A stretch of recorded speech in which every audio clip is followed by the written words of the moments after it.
Good morning students.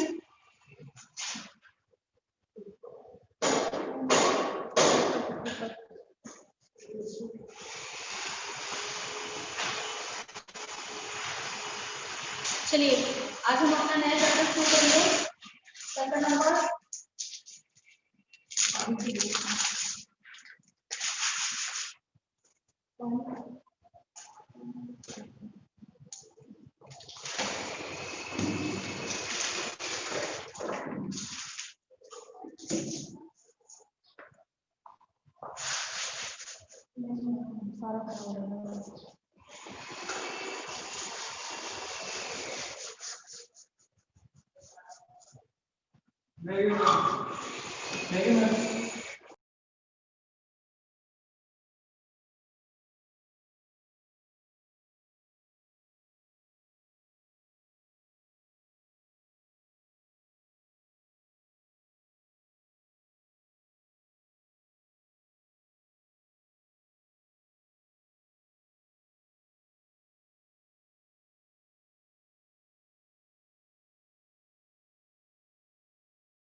चलिए students, let's continue our next chapter, water in the atmosphere. Chapter number 11 is deleted for this year, so we will continue with the 12th chapter, water in the atmosphere. अब सबसे पहले question कि जो atmosphere है उसमें पानी आता कहां से है? How the water comes in the atmosphere? The water is present in the atmosphere in the form of water vapor. किसकी फॉर्म में मिलता है हमें? वाटर वेपर की फॉर्म में हमें मिलता है. And it varies from 0 to 4%. 0 to 4% जो है इसकी हमें प्रेजेंस मिलती है एटमॉस्फेयर में. And it varies according to the region to region. Dry region have the low नहीं high water vapour and wetty region have less water vapour.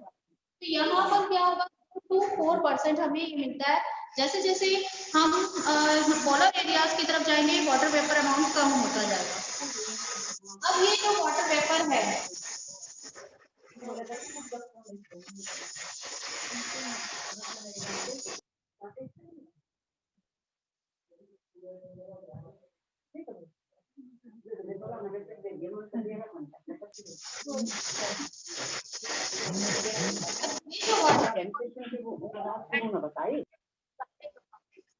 ये जो वाटर वेपर का प्रोसेस है वो होता है सोलर इवेपोरेशन. इवेपोरेशन प्रोसेस के कारण water vapour is present in the atmosphere. अब ये कैसे होता है? तो उसकी हम क्या करते हैं, एक पैन लेते हैं. इस पैन को हम फायर के नीचे रखते हैं. जैसे ही इसे हम that pan is full of water. जैसे ही हम इसको हीट अप करेंगे तो ये पानी जो है उससे एनर्जी मिलेगी, हीट मिलेगी and it will transform in the gaseous form. It will change in from liquid to gaseous form. तभी आप देखते हो कि जब भी हम वाटर बॉईल करते हैं तो जब उसके कुछ टाइम बाद उसमें अगर हम लिड ढक दें तो उस पर फिर जैसे ही हम उसको रिमूव करेंगे तो उसमें से भाप निकलती है, स्टीम निकलती है. तो ये किसके कारण है? ये एक तरीके की क्या हो गया कि वाटर जो है वो किस फॉर्म में क्या कन्वर्ट हो जाता है? गैसियस फॉर्म में. So that is evaporation. From changing from liquid to gas. ठीक है, इसको हम कहेंगे वेपर. अब आपने वाटर वेपर का हमें वैसे नहीं समझ आएगा, एटमॉस्फेयर में तो हमें दिखाई नहीं देते, लेकिन आप अपने घरों में इसको रिकॉग्नाइज कर सकते हैं. जैसे अभी मैंने बताया कि आप उसके पैन के ऊपर लिड रख देते हो. लिड रखने के बाद जब आप उसको रिमूव करोगे तो आपको उस लिड पर छोटे छोटे ड्रॉप्स नजर आएंगे. वो वेटी नजर आएगा, चाहे वो वाटर से ऊपर होगा लिड लेकिन वो वेटी नजर आएगा, उस पर ड्रॉप्स होंगी. That is water vapour. तो यहाँ पर क्या होगा कि इवेपोरेशन प्रोसेस के कारण वाटर बॉडी से वाटर जो है इवेपोरेट होता है, ऊपर जाकर गैसियस फॉर्म में कन्वर्ट हो जाता है, वेपर फॉर्म में कन्वर्ट हो जाता है। अब इवेपोरेशन प्रोसेस जो है वो डिपेंड करेगा कि वाटर बॉडीज का साइज कितना है। लार्जर द वाटर बॉडीज जितनी लार्जर होंगी उतना ही हमारा इवेपोरेशन प्रोसेस क्या होगा, ज्यादा होगा।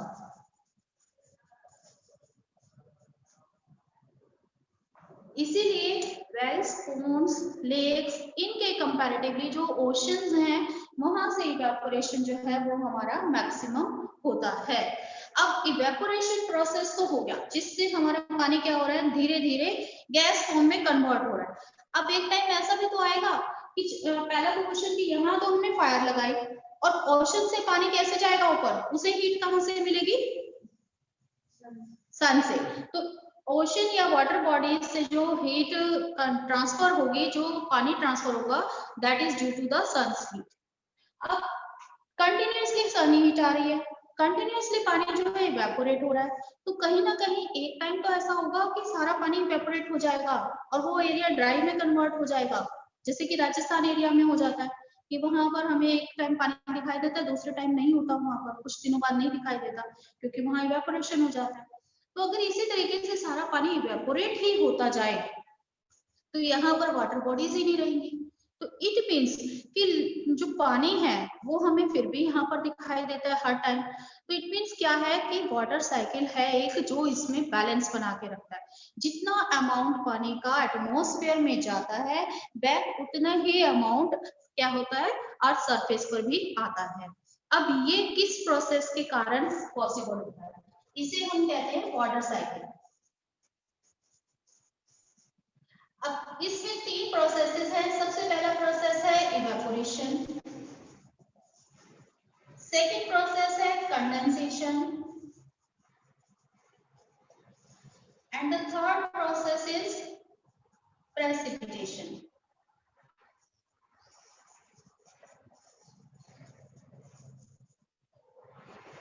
तीन प्रोसेस हैं जो अर्थ पर वाटर के बैलेंस को मेंटेन करते हैं। इवेपोरेशन हमने कहा कि लिक्विड से गैसियस फॉर्म में चेंज होकर एटमॉस्फेयर में पहुंच गया। अब एटमॉस्फेयर में हमारे पास क्या होते हैं, डस्ट पार्टिकल्स। उन डस्ट पार्टिकल्स को हम क्या कहते हैं, उन डस्ट पार्टिकल्स को हम क्या कहते हैं, because they provide the base of condensation, they are known as hydroscopic nucleus. ठीक, so these dust particles act as a hygroscopic nuclei। अब इस जो डस्ट है इसके चारों ओर ये पानी क्या होना शुरू हो जाता है, कंडेंस होना शुरू हो जाता है। अब ये कंडेंसेशन प्रोसेस कैसे होता है हम पहले इसको बाद में डिटेल में करेंगे, हल्का हल्का हम करते हैं इसको। कंडेंसेशन प्रोसेस क्या होगा कि जैसे ही पानी यहाँ से क्या है, हाई हीट है, टेम्परेचर हाई है, यहाँ पर इवेपोरेशन में यहाँ टेम्परेचर हाई है। अब यहाँ से हीट गई ऊपर एटमॉस्फेयर, यहाँ एटमॉस्फेयर में जैसे ही जाएगी तो यहाँ पर टेम्परेचर क्या हो जाएगा, इसका डाउन हो जाएगा, तो टेम्परेचर सडनली ड्रॉप आउट हो जाता है। तो ये जो हीट ऊपर जा रही है वो ऊपर जाकर क्या हो जाएगी, कूल डाउन हो जाएगी। अब ठंडी होने के कारण वो अपना वेट नहीं ले पाएगी और वो कहीं ना कहीं बैठना शुरू हो जाएगी। अब वो कहाँ बैठेगी, डस्ट पार्टिकल्स पर। तो ये हीट जो है, ये गैस जो है वो डस्ट पार्टिकल्स पर कंडेंस होना शुरू हो जाएगी। तो ये क्या होगा, कंडेंसेशन प्रोसेस। अब क्या है कि हर एक पर्सन की या कोई भी ऑब्जेक्ट है उसकी एक कैपेसिटी होती है। इवन आप कोई मशीन भी लेते हो उसकी भी एक कैरिंग कैपेसिटी होती है। अब बियॉन्ड द कैपेसिटी अगर कोई चीज चली जाएगी तो वो उसे होल्ड नहीं कर पाएगी। ऐसे ही डस्ट पार्टिकल्स की इन हाइड्रोस्कोपिक जो न्यूक्लियस हैं उनकी भी अपनी कैपेसिटी है। अगर इस कैपेसिटी से ज्यादा कंडेंसेशन हो जाता है, पार्टिकल्स उसमें ज्यादा जो है स्टोर हो जाते हैं, तो वो उसे होल्ड नहीं कर पाते। होल्ड नहीं कर पाएगी तो वो क्या करते हैं कि इसको ड्रॉप डाउन कर देंगे, and this drop down of water is known as precipitation. It can be in different forms. It can be either in water droplets, ice, mist, fog, in any form. That combinedly is known as the precipitation. Clear इतना कि हमारे तीन processes कौन possible करता है atmosphere में water के presence को, इवेपोरेशन, कंडेंसेशन एंड प्रेसिपिटेशन। अब यहाँ पर एक टर्म आती है हमारी लेटेंट हीट।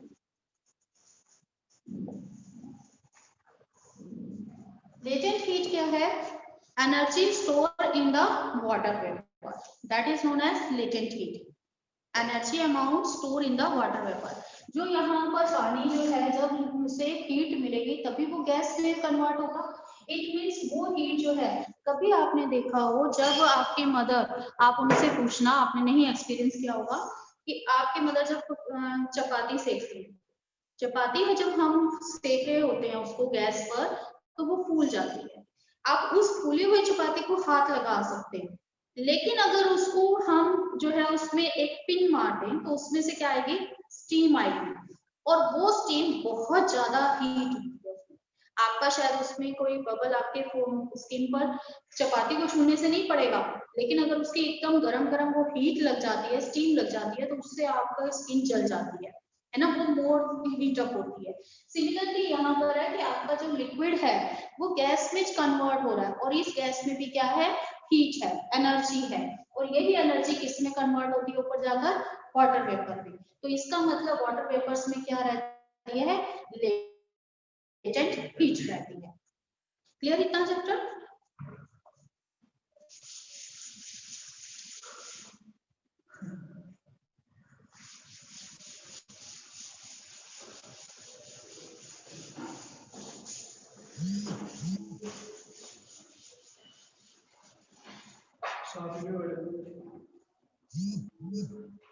चलिए,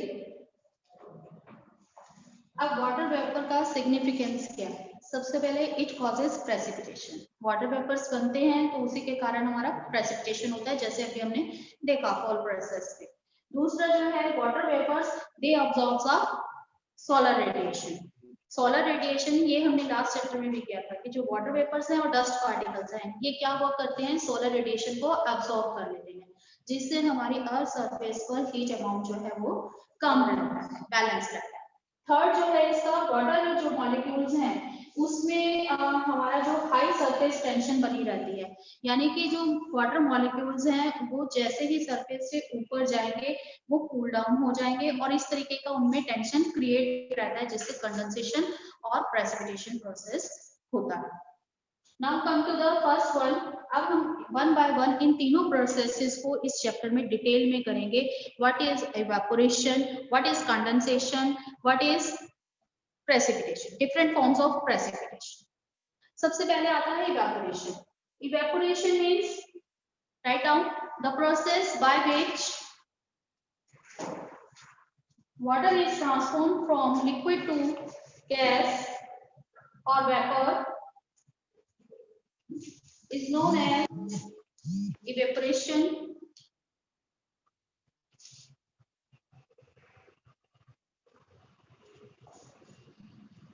नॉर्मली कितनी एनर्जी चाहिए होती है? 1 ग्राम पानी को, 1 ग्राम वाटर जो है, अगर हमें इसे इवेपोरेट करना है या इस पानी को इवेपोरेट होने के लिए कितनी अमाउंट में एनर्जी चाहिए? 600 calories. 600 calories energy is required to convert 1 gram of water into water vapor. Clear?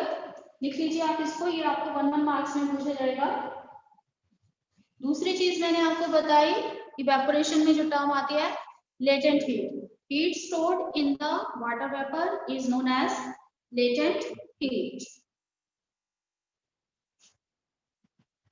अब कौन से फैक्टर्स हैं जो इवेपोरेशन को पॉसिबल करते हैं, या इवेपोरेशन में हमें जो डिफरेंशिएशन देखने को मिलता है वो किन फैक्टर्स के कारण है?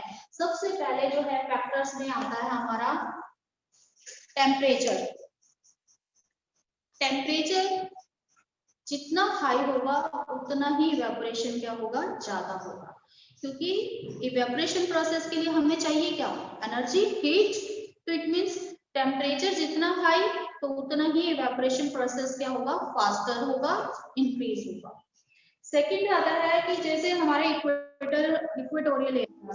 इक्वेटोरियल एरियाज में क्या रहता है? टेम्परेचर हाई रहता है, तो वहां पर इवेपोरेशन प्रोसेस भी क्या होगा? ज्यादा होगा।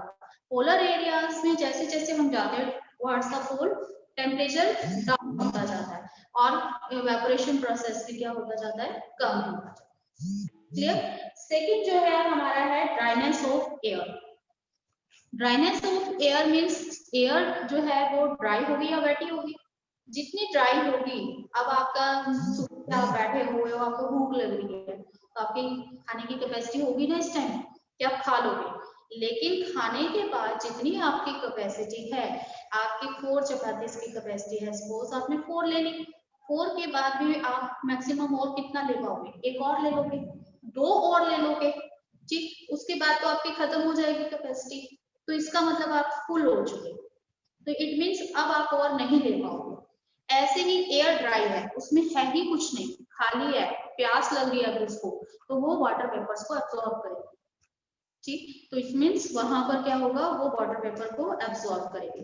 लेकिन जितनी वेट एयर होगी उसमें ऑलरेडी वाटर वेपर है, हमें प्यास ही नहीं लगी तो हम और क्यों लेंगे, तो इसका मतलब वो उसमें वाटर वेपर अमाउंट क्या हो जाएगा, कम हो जाएगा, ठीक है। तो dryer the air, evaporation or water vapor amount is high, and wetter air, evaporation or water amount is low. Third आता है हमारा क्लाउड्स। अब क्लाउड्स क्या काम करते हैं, क्लाउड्स जो है वो हमारे सोलर रेडिएशन को क्या करते हैं, एब्सॉर्ब कर लेते हैं, एज ए ब्लैंकेट वर्क करते हैं ना, तो सोलर रेडिएशन जो है हमारा उसे अर्थ सरफेस पर नहीं आने देते। अब ये जो क्लाउड है सोलर रेडिएशन को अब्सॉर्ब कर रहे हैं, तो इट मींस क्या होगा कि हीट एनर्जी कम पहुंचेगी। जैसे कि अब हमारा ये क्लाउड है, यहां से सोलर रेडिएशन आ रहा है, अब ये क्लाउडी हो गया एरिया, तो इट मींस ये डार्क क्लाउड्स हैं। अभी हम आगे जो है उसमें करेंगे चैप्टर्स में, डिफरेंट टाइप के क्लाउड्स भी होते हैं हमारे पास। अभी तक आपने ये देखा नहीं होगा ना कि क्लाउड्स के भी नेम होते हैं, है ना। इस चैप्टर में हम देखेंगे कि क्लाउड्स की फॉर्मेशन आपने अलग अलग देखी होगी, कभी पतले पतले से व्हाइट व्हाइट से होते, बिल्कुल सफेद व्हाइट, कभी आपके जब बारिश का मौसम होता है तो बिल्कुल डार्क ब्लैक कलर के होते हैं, कभी ऐसे होते हैं जैसे रुई होती है ना, हमारी कॉटन होती है, कॉटन का बाउल होता है, इस तरीके से हमें दिखाई, तो वो हमारे क्लाउड्स की टाइप्स है। तो जब हमारे पास क्लाउडी स्काई होता है तो वो क्या करेगा, इनकमिंग जो हमारा सोलर रेडिएशन है उसको एब्सॉर्ब कर देगा, और यहाँ पर हमें क्या होगा, कम अमाउंट में हीट पहुंचेगी। अब कम अमाउंट में हीट कहीं पर पहुंच रही है तो इसका मतलब वो इवेपोरेशन प्रोसेस को क्या करेगी, रिस्ट्रिक्ट करेगी। तो इसका मतलब जो क्लाउडी एरिया है वहां से इवेपोरेशन क्या होगा, हमारा कम होगा। जितना स्काई क्लियर होगा उतना ही हमारा हीट जो है वो अर्थ सरफेस पर आएगी और इवेपोरेशन अमाउंट क्या होगा, हाई होगा। क्लियर है। चलिए नेक्स्ट आता है इसमें हमारा size of the water area. ये मैंने आपको पहले ही डिस्क्राइब किया कि larger the size of water bodies evaporation will be higher, and smaller the size of water bodies the evaporation will be less. Next आता है मूवमेंट ऑफ एयर। अब एयर क्या है कि स्टेबल नहीं है, एयर जो है वो ब्लो करती रहती है। एयर ब्लो करने के उसको हम क्या कहते हैं, when the air blows, that is known as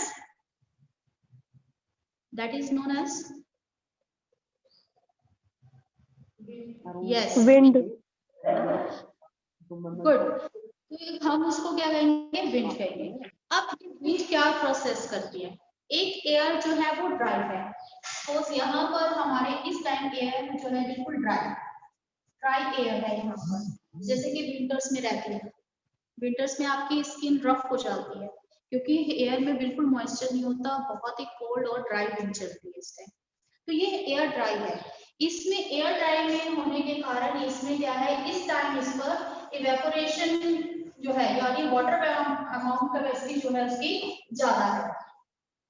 अब दूसरी साइड से आ रही है वेट विंड आ रही है यहाँ से, जिसमें मॉइस्चर है, ऑलरेडी मॉइस्चर। जब कि दो डिफरेंट कैरेक्टरिस्टिक की एयर्स आपस में एक दूसरे के पास आती हैं तो they begin to adjust, they begin to maintain their balance equal. अब वो क्या करती है, अपने टेम्परेचर को इक्वल करना शुरू करती है, ये अपना टेम्परेचर इसको देगी, ये अपना टेम्परेचर इसको देगी। तो थोड़ी जो एयर ड्राई है वो भी क्या हो जाएगी, वेट हो जाएगी। अभी क्लाउडी हो जाए स्काई, इस टाइम बड़ा ड्राई सा है ना एटमोस्फेयर, अगर अभी क्लाउडी हो जाए, एक ठंडी सी मॉइस्ट एयर बहना शुरू हो जाए, तो आपको अपने आप ही अपनी स्किन में डिफरेंस नजर आना शुरू हो जाएगा, है ना। तो इट मीन्स अभी आप बहुत ज्यादा थ्रस्टी हो, लेकिन जैसे ही मौसम में हल्का भी चेंज आएगा तो आपको प्यास कम लगनी शुरू हो जाएगी। होता है ना ऐसा, समर्स में आप कितना पानी पीते हो, विंटर्स में उसके कंपैरेटिवली नहीं पीते। तो ऐसे ही यहाँ पर एयर ड्राई है, वेट एयर आ गई तो इसको मॉइस्चर मिल गया, और इस तरीके से वो क्या करता है, वाटर वेपर को ट्रांसफॉर्म कर देता है। वाटर वेपर की जो है क्या होता है, डिफरेंशियल उनमें एरियाज वाइज क्या हो जाता है, डिफरेंस हो जाता है due to the movement of waves. Air यहाँ पर ड्राई थी लेकिन वेट एयर यहाँ पहुंच गई, तो यहाँ पर अब उसी एरिया में क्या हो जाएगा, वाटर वेपर अमाउंट पहले के कंपैरेटिवली ज्यादा हो जाएगा। ऐसे ही अगर हमारे वेट विंड है, एयर ड्राई उधर चली गई, तो वो वेट से क्या ले लेगी, मॉइस्चर कैरी कर लेगी, तो वहां पर एट प्रेजेंट क्या हो जाएगा, वाटर अमाउंट कम हो जाएगा। क्लियर ये फैक्टर्स जो इवेपोरेशन प्रोसेस को इफेक्ट करते हैं। इसके बाद आता है हमारा ह्यूमिडिटी, जो सबसे इंपॉर्टेंट है इसमें, कि जब हम एटमॉस्फेयर में ये वेटनेस कैसे मेजर करते हैं, कि कितना वेटी है हमारा एटमॉस्फेयर, कितने वाटर वेपर अमाउंट है उसमें, या जैसे मैंने आपको कहा कि होल्डिंग कैपेसिटी कितनी है, ये कैसे हम देखते हैं, ये हम देखते हैं ह्यूमिडिटी से। ठीक, अब जैसे हमारा रेनी सीजन आता है, उसमें आपको लगता है कि वो बहुत ही स्टिकी सा एटमॉस्फेयर होता है ना, चिपचिपा सा लगता रहता है हमें। इवन आप तो चलो एसी आ गए तो उससे कुछ हमें राहत मिल जाती है, अदरवाइज आप कूलर चला लो, पंखे चला लो, आपका पसीना नहीं सूखता, होता है ना ऐसा। हम क्या कहते हैं, बहुत ही ह्यूमिडिटी हो रही है, इंक्रीज हो रही है ह्यूमिडिटी। तो ये ह्यूमिडिटी जो है वो मेजर करती है कि वाटर वेपर अमाउंट कितना है एटमॉस्फेयर में। ठीक, लिखिए humidity. Humidity is a general term which refer to the amount of water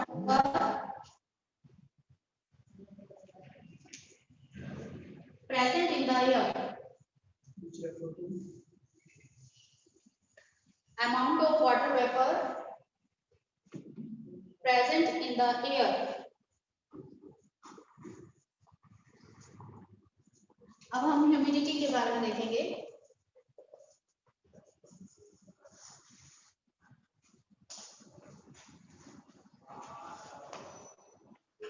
जब एक एयर उसकी जितनी होल्डिंग कैपेसिटी है, वाटर वेपर होल्डिंग कैपेसिटी जितनी है, उसको जब वो कैरी कर लेती है, तो वो एयर कैसे कहलाती है, सैचुरेटेड एयर। जैसे अभी मैंने आपको एग्जांपल दिया था कि आपकी खाने की कैपेसिटी 4 चपाती है, आपने वो 4 चपातीज ले ली, ठीक, तो आप जो है पूरी तरह से सैचुरेटेड हो चुके हो, आप तृप्त हो चुके हो, जिसको हम कहते हैं भर चुका है। उसके बाद अगर मैं आपको बहुत ज्यादा फोर्स करूंगी तो आपको कहीं वो बाहर ही ना आ जाए, वॉमिट ही ना आ जाए। तो it means the water holding capacity, जब एक एयर की जितनी वाटर होल्डिंग कैपेसिटी है, जब वो उसको गेन कर लेती है, तो वो किस में कन्वर्ट हो जाती है, सैचुरेटेड एयर में। लिखे down, saturated air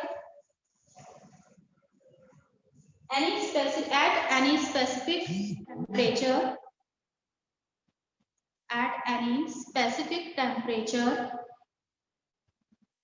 water holding capacity of an air is called saturated air.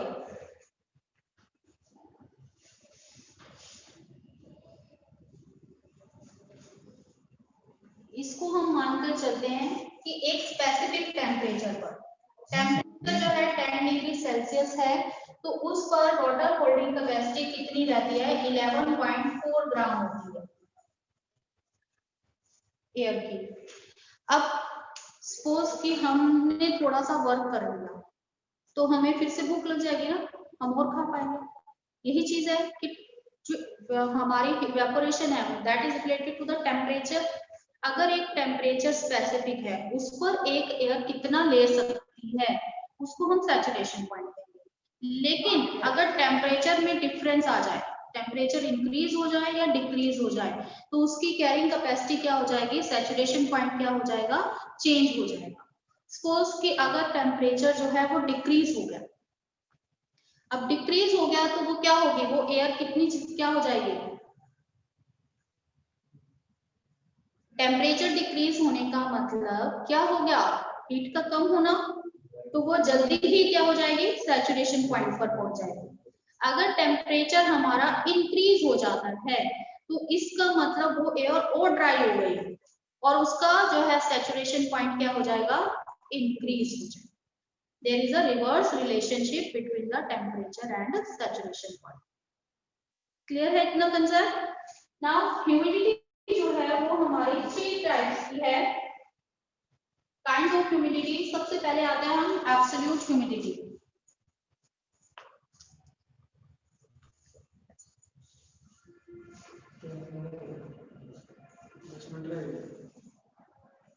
चलिए टाइप्स ऑफ ह्यूमिडिटी फिर हम कल करेंगे, टाइप्स ऑफ ह्यूमिडिटी, और उसके बाद कंडेंसेशन और प्रेसिपिटेशन। कल के लेक्चर में हम इसको डिस्कस करते हैं।